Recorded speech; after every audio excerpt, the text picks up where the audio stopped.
Bonjour à toutes et à tous, bienvenue pour ces tirages sentimentaux du mois de juin 2024. On va regarder les énergies qui peuvent se présenter à vous dans ce domaine-là de vie sur ce mois à venir. On va regarder vous, l'autre. Ça va donc sous-entendre effectivement qu'il y a quelqu'un dans votre vie ou quelqu'un dans votre tête ou quelqu'un dans votre cœur ou que quelqu'un arrive pour vous sur ce mois de juin si vous êtes célibataire. Et on va regarder un petit peu les énergies de la relation, ce que vous attendez, ce que l'autre vous propose, et puis vers quoi va la relation sur ce mois de juin. Alors bien sûr, ça va rester une approche générale qui ne pourra pas parler à tous, c'est normal, vous prenez uniquement si ça fait écho pour vous. Vous laissez de côté si ça ne vous parle pas. Allez voir également votre signe lunaire, votre signe ascendant. Ça peut vous apporter un autre éclairage et puis essayer de faire un petit mix de tout ça pour avoir votre météo sentimentale du mois de juin. Si vous souhaitez développer avec moi dans une guidance personnalisée, eh bien vous avez mon mail en bas de cette vidéo, lilylataro@yahoo.com. Je fais toujours une approche préalable lorsque vous souhaitez planifier une guidance. Ça permet de voir si je cerne bien votre situation et s'il est opportun du coup qu'on poursuive nos échanges. Donc quand vous me contactez pour une guidance, vous me donnez simplement prénom, date de naissance des personnes concernées, le domaine, c'est pro, c'est sentimental, c'est financier. Ne me posez pas de questions parce que parfois dans vos questions, il y a déjà des éléments de réponse sur votre situation. Et la première approche que je fais, elle a pour but de partir d'une page blanche pour voir si je cerne bien vos questionnements, votre problématique actuelle. Donc restez vraiment le plus large possible. Pour ce tirage du mois de juin, on va utiliser le tarot des moments mystiques. Ici, ça fait longtemps que je ne l'ai pas utilisé. On se retrouve tout de suite pour votre tirage. Bienvenue les scorpions pour les énergies sentimentales de ce mois de juin. On regarde ici votre énergie, l'énergie de la personne face à vous, l'énergie de la relation, ce que vous attendez, ce que l'autre vous propose, le défi à relever, le conseil du tarot et puis vers quoi tend la relation vers cette fin du mois de juin. Alors vous avez en dos de deck les scorpions la carte du 8 de bâton. Alors le 8 de bâton c'est une carte qui nous parle de rapidité, qui nous parle de dynamisme, de vitesse, d'accélération des événements. Ça peut être une carte qui nous parle d'inattendu, de coup de foudre, de surprise, de synchronicité. Bon, on va voir un petit peu votre tirage et comment ce 8 de bâton va venir un petit peu nous diriger dans cette lecture. Allez, on découvre les énergies. Vous avez l'énergie de la force. Face à vous, le 6 de denier. La relation, le cavalier de denier. Est-ce que vous voulez le 7 de coupe? Ce que l'autre vous propose, le roi de denier. Le défi à relever, la 2 de denier. Le conseil, le chevalier de coupe. Et on sort de ce mois avec la mort. Ok, bon, eh bien écoutez, alors déjà, beaucoup de cartes de denier. 1, 2, 3, 4 cartes de denier. Donc peut-être l'influence d'un signe de terre, que ce soit dans votre thème ou que ce soit la personne face à vous. J'ai l'impression que on est quand même ici dans une transformation, en tout cas avec cette carte de la mort qui clôture votre tirage. Alors la mort, il ne faut pas en avoir peur, hein. La mort signifie pas forcément toujours la fin, elle signifie la transformation et le changement. Quand on arrive à passer un cap, à laisser derrière soi certaines choses du passé pour pouvoir avancer. Donc ne vous formalisez pas avec cette carte et en plus c'est votre signe les scorpions. Je pense que c'est vous qui êtes en pleine transformation, en plein changement et qui allez peut-être abandonner certaines pensées, certains attachements, certains comportements. Vous êtes avec l'énergie de la force. Alors la force ici, c'est une carte qui symboliquement, alors déjà c'est le signe du lion, bon voilà, juste petit aparté.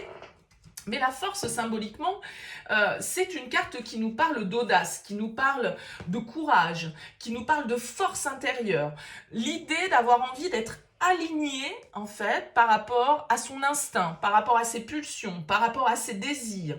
C'est une carte de pouvoir, mais la force vous demande de maîtriser ce pouvoir, de maîtriser cette énergie pour ne pas basculer dans l'agressivité. Et vous êtes un signe qui peut avoir parfois cet aspect un petit peu trop impulsif ou trop incisif ici. Donc, il y a l'idée ici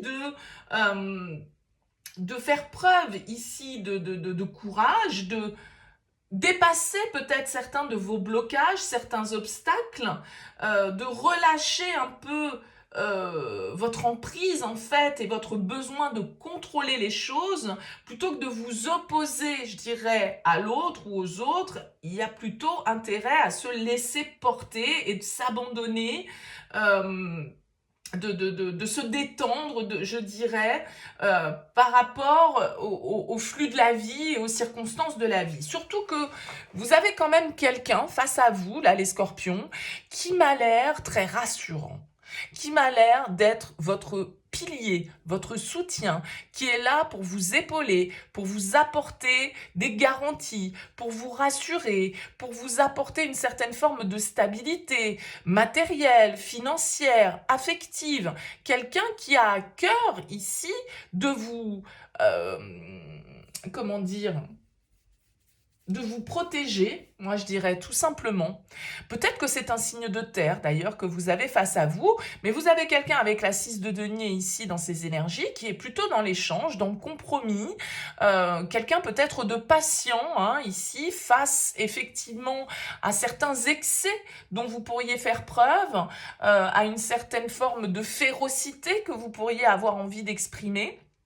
Et avec ce 6 de denier, on a quand même quelqu'un face à vous qui est à l'écoute, qui est dans l'échange, qui est là en tout cas pour vous apporter. Mais c'est aussi quelqu'un qui veut que ce soit donnant-donnant, c'est-à-dire qu'il ne va pas falloir non plus que ça aille que dans un sens. Cette personne, elle est là pour vous soutenir, pour vous accompagner, mais elle souhaite sans doute aussi un juste retour des choses. Sans doute qu'ici, on est dans une relation avec le cavalier de denier qui est établie depuis un certain temps, qui est stable, qui est construite avec un cavalier de denier. C'est pas l'aventure du soir ici dont on nous parle. Non, c'est quelque chose qui dure dans le temps, qui avance et qui se construit dans le temps. Alors, vous, ce que vous souhaitez, c'est la 7 de coupe.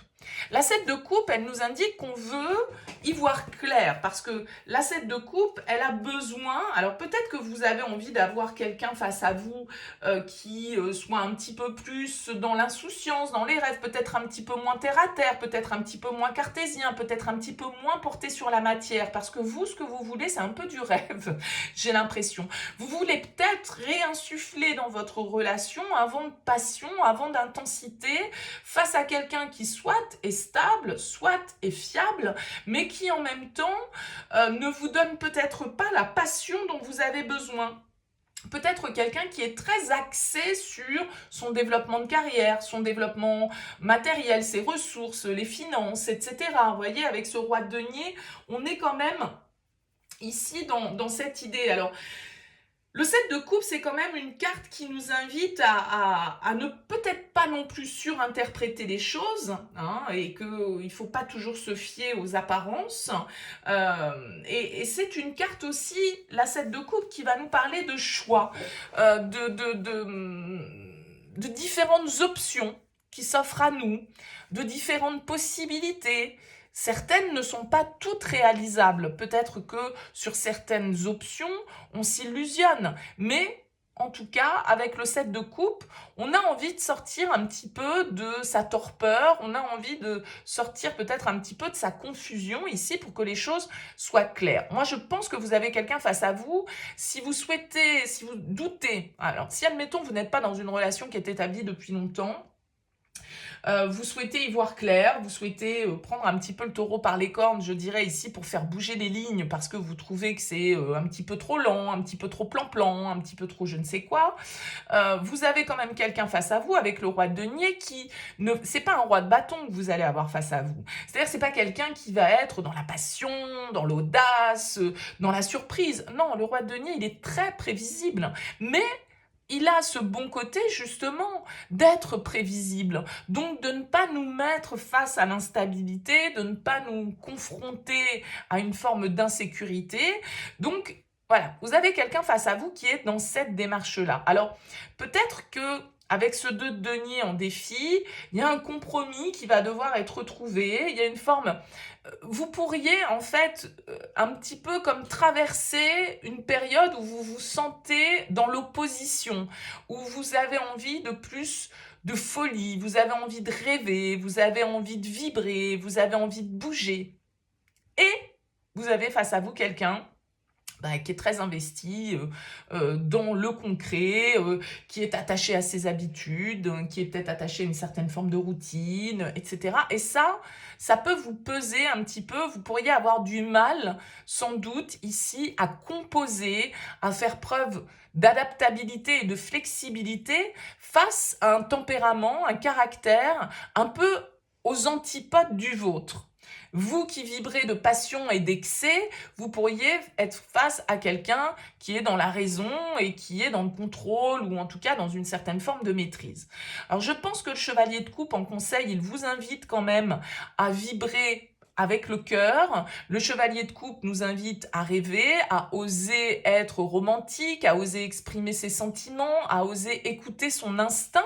Donc si toutefois ici vous êtes porté par une forme de passion, pourquoi pas un coup de foudre ici que vous vivez pour quelqu'un, mais en même temps vous dites oh là là, mais cette personne elle correspond pas du tout à ma vibration, elle est plutôt très terrienne, elle est plutôt très organisée, elle est plutôt très cartésienne, alors que moi, je me sens beaucoup plus vibrée par mes pulsions et mes instincts.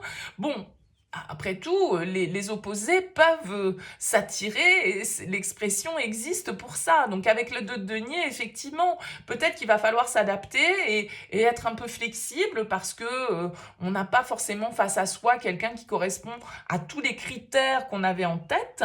Et donc, eh bien, revenons les pieds sur terre et arrêtons de rêver ou de fantasmer sur le principe. En tout cas, avec cette carte de la mort en sortie de tirage, il y a quand même l'idée d'un grand changement qui va s'opérer, d'une transformation qui va s'opérer. Alors ça va être tout l'un ou tout l'autre, hein, la mort. Ça peut être la fin, parce que vous rendez compte qu'en fait, cette personne, elle vibre pas comme vous, et que vous avez besoin de passion, vous avez besoin de rêver, vous avez besoin d'action et de spontanéité, et donc ça ne va pas vous correspondre, et vous allez vous dire, mais non, moi, j'ai pas envie de renoncer à mes rêves et à mes envies, donc peut-être que voilà, il faut pas donner suite à cette relation parce que c'est trop bancal et on n'arrivera pas à s'adapter l'un à l'autre. Ok, ça peut tout à fait être une option. Et puis, il y a l'autre option de se dire, bah oui, effectivement, il faut peut-être aussi que je m'adapte, il faut peut-être aussi que je change un petit peu ma manière d'être, que je sois un petit peu moins exigeante, que je sois un petit peu moins dans le rentre-dedans et que je sois un peu plus dans la douceur pour que les choses puissent évoluer. Et après tout, cette personne, elle me rassure, elle est stable et c'est peut-être de ça dont j'ai besoin. Évidemment, tous les scorpions ne vont pas vivre la même chose, vous imaginez bien. Donc, à vous d'adapter en fonction de ce que vous ressentez et de la manière dont ça vibre pour vous. Mais vous, j'ai l'impression qu'il y a un élan, une frénésie, une envie que ça bouge, que ça vibre, parce que la force, c'est aussi la passion, hein, c'est aussi notre libido et notre désir. Donc effectivement, si vous êtes face à quelqu'un qui est un petit peu trop sérieux, ça peut vous saouler, ça peut vous... Voilà, maintenant, peut-être que c'est une phase et que même si vous êtes sur ce mois de juin dans une phase un petit peu comme ça, où ça frémit, où ça frétille, n'en oubliez pas l'amour, n'en oubliez pas les sentiments, n'en oubliez pas votre cœur, voyez. Donc, attention les scorpions aussi à ne pas gâcher ou à ne pas remettre en question une relation qui tout compte fait a tout de stable, de constructif et de nourrissant. Mais après tout, il y a aussi certains scorpions qui vont se dire, bah ok, c'est peut-être nourrissant, ok, c'est peut-être stable, ok, c'est peut-être ceci, mais moi, c'est pas ça que je veux, c'est autre chose. Moi, ce que je veux, c'est vibrer, c'est de la passion. Bon, là, c'est chacun sa personnalité, bien évidemment, chacun vos attentes. En tout cas, une chose est quasi sûre avec la mort en sortie de tirage, c'est que vous allez vous écoutez, puisque c'est votre carte, et que vous allez transformer cette situation, opérer un changement, une évolution qui fera qu'il y a un avant et un après. Alors, quel est cet avant, quel est cet après ? À vous d'écrire l'histoire, je dirais. Alors, n'hésitez pas aussi à m'écrire un petit commentaire sous cette vidéo pour me dire comment ça parle pour vous. Merci en tout cas pour votre écoute, pour votre présence. N'hésitez pas à aller regarder votre tirage général qui est déjà en ligne sur ma chaîne. Je vous souhaite un excellent mois de juin. Je vous dis à très vite.